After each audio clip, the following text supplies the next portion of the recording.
Alô? Pronto. Bom dia a cada um de vocês. Bom dia, senador. Obrigado pela oportunidade. Senador Crivella, muito obrigada pelo convite, pela lembrança do nome da federação. A federação representa 23 estados do nosso país e na forma sindical. Nós não somos associação, nós somos sindicatos. E na nossa base a gente tem desde a creche até a pós-graduação. Portanto, a gente fala com legitimidade. Senador, eu quero cumprimentá-lo pelo texto que eu recebi hoje. Eu li, eu cheguei mais cedo, eu li. Parabéns, eu gostaria de contribuir. Eu sei que foi um trabalho solitário, o senhor até coloca isso aqui no início e pede sugestões, depois a FENEP e eu particularmente. Eu tinha aqui um discurso, mas eu vou pensar algumas coisas que foram faladas para ver se eu ajudo o senhor a formar um juízo de valor com relação a todo esse descaminho do FIES. O senhor bem me conhece, trabalhamos aqui juntos nessa cidade pela educação já há alguns bons anos, e o senhor sabe da minha seriedade. O senhor sabe que eu jamais iria aqui defender pessoas que não estão defendendo qualidade ou pessoas que estão usando de uma maneira escusa de ganhar dinheiro, sobretudo na educação. Jamais defenderia eles aqui. O senhor sabe da minha seriedade.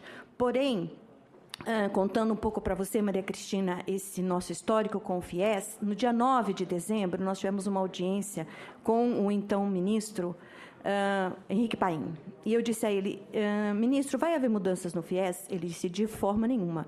Isso é um ganho social. A presidente prometeu na campanha, então não mexeremos no FIES. Dia 26 de dezembro, recebemos um e-mail do MEC. O gato subiu no telhado. Dia 29, a gente soube notícia. Não tínhamos como preparar o sistema, porque as regras foram mudadas exatamente nas férias escolares. Não tínhamos como comunicar com os gestores, porque estavam todos de férias. Então, nós começamos buscando algum entendimento, que na época não conseguimos. Nós não buscamos o FNDE, porque o FNDE é executor, ele não é responsável pela política pública, né? Então, nós entendíamos que tínhamos que falar com o MEC. A partir dali, o que aconteceu, senador, foi uma desorganização nas nossas instituições. Nas que são sérias, nas que não são sérias, nas pequenas, nas grandes, nas que estão no interior, nos grandes centros urbanos, exatamente no momento em que nós estávamos, como liderança, puxando a discussão com relação à qualidade. Então, essa confusão do FIES desorganizou por completo o nosso caminhar. E nós já estamos comunicando à sociedade que nós vamos sair do FIES. Nós vamos reduzir ao mínimo o número de bolsas dentro das nossas instituições destinadas ao FIES. Já estamos comunicando aos alunos, alguns grandes centros já estão reduzindo a partir de agora e estamos buscando no mercado outras formas de ajudar o estudante a estudar. 10% do repasse do FIES às nossas instituições vão para esse fundo que o Toninho falou. Isso é a maneira que a gente tem de ajudar a garantir os estudantes que não têm como ter fiador. Então, nós já dispomos de 10% desse valor. Então, nós vamos agora reverter isso ao estudante. Então, nós estamos com parcerias grandes do setor financeiro e criando fundos próprios para que a gente possa garantir a pelo menos 7 milhões de brasileiros que nós sabemos que estão fora do nosso sistema, que a Beth bem falou. São pessoas que querem estudar, mas não têm como estudar. Então, nós já estamos comunicando isso e vamos reduzir ao mínimo a nossa participação. Lamentamos, nós vamos ajudar as metas do PNE de uma outra forma. Porque quando nós somos chamados a participar do FIES, nós somos chamados exatamente com isso, para ajudar o país a incrementar as matrículas e a capacitar os brasileiros que precisavam ser capacitados para o desenvolvimento que a gente esperava acontecer. Então, nós vamos, senador, de fato, reduzir. Agora, eu quero colocar o dedo, porque todo mundo falou muito bem, não vou repetir para vocês exatamente, eu endosso todo mundo até aqui.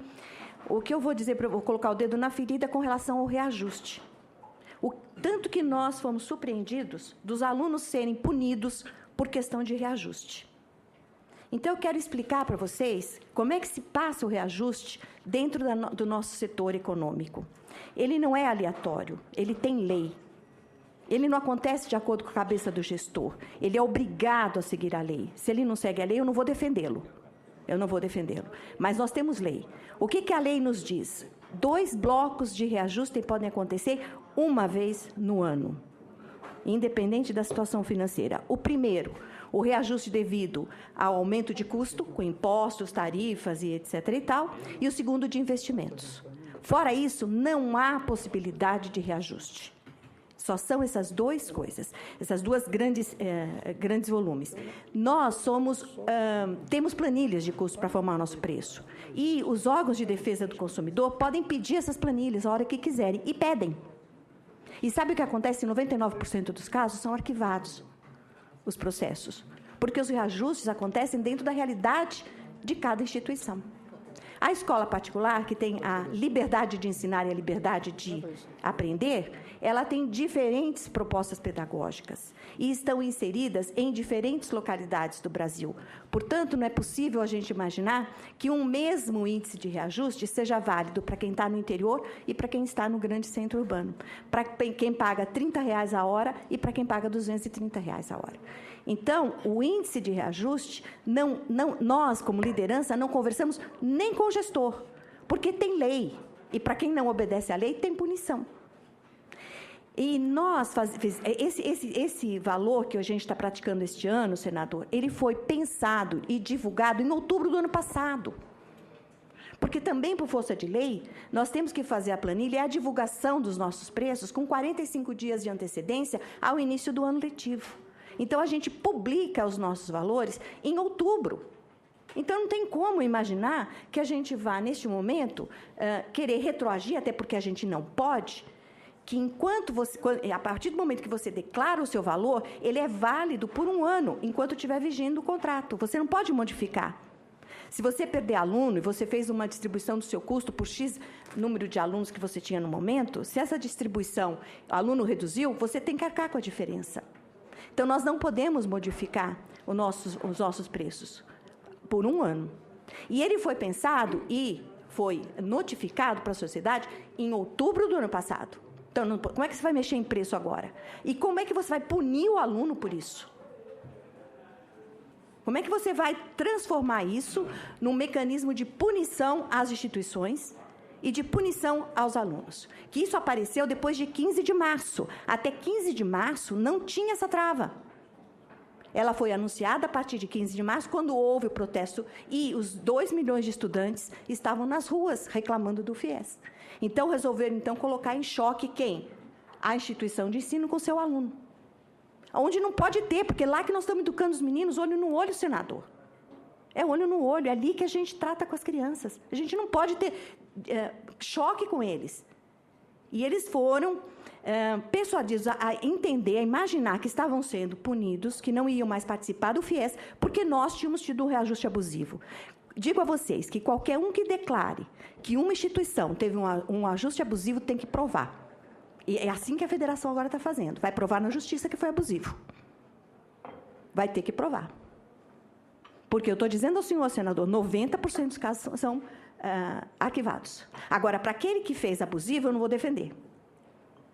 Mas, para ele, existe o PROCON. Então, eu não vou defendê-lo. Entende? Então, não pode se declarar de uma forma leviana que o aumento foi abusivo e que, por causa disso, quem vai pagar é o estudante. Isso não serve. Isso não pode ser. E também tem outro. Nós tivemos uma proposta de ter 2 preços. Uma proposta do FNDE. Um para aluno do FIES e outro para aluno normal. Nós também não podemos fazer isso. Porque o PROCON diz que quem recebe o mesmo serviço tem que pagar o mesmo preço. Como é que nós vamos ter alunos ali recebendo o mesmo serviço? E, por fim, senador, eu quero dizer o seguinte, que eu concordo com o senhor. A elite brasileira, seja ela de liderança sindical, de liderança política, empresarial, tem que ter filho na escola pública. Tem que pedir demissão dos nossos quadros e colocar os filhos na escola pública. Nós não temos qualidade? Não temos? Por que nós estamos educando as crianças? Por que nós estamos educando as crianças dos senadores e dos deputados? Por quê? Então, eu concordo com o senhor.